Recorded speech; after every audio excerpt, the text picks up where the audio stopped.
বিভিন্ন সামাজিক কার্যক্রমের পাশাপাশি সব অংশের মানুষকে ধর্মীয় আনন্দ দেওয়ার লক্ষ্যকে সামনে রেখে ত্রিপুরা রাজ্যের তেলিয়ামুড়া মহকুমার ঐতিহ্যবাহী সামাজিক প্রতিষ্ঠান রাজদূত ক্লাবের উদ্যোগে এবছর দশভুজা দেবীর পূজা অনুষ্ঠিত হতে চলেছে।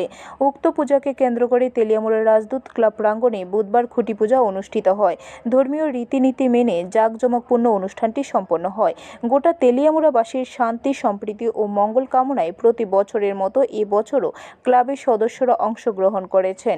পুজোর উদ্যোক্তারা জানান, এবারের পূজা ৫১তম দুর্গাপূজা হিসেবে উদযাপিত হচ্ছে। এই বছরের বাজেট ধরা হয়েছে ১৭ লক্ষ টাকা। তেলিয়ামুড়া এলাকার কারিগররা এই বছর পুজো প্যান্ডেল তৈরি করছে।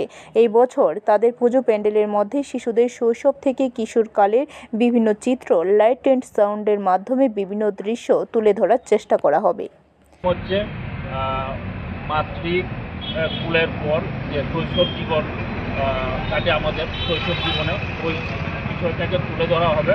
মার কুল থেকে নেমে আমরা যখন স্কুলের পাঠ্য বই ধরি, স্কুলে যাই, ওই সময়কালের যে শৈশব জীবনের যে বিষয়গুলি, এই বিষয়গুলিকে আমরা তুলে ধরবো এইবারে পুজোর থিমের মাধ্যমে।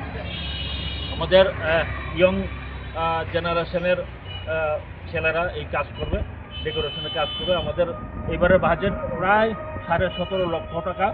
আমরা সবার কাছে এটাই আমরা প্রার্থনা করব, আমরা সবার কাছে আমরা সহযোগিতা কামনা করি যে সবাই।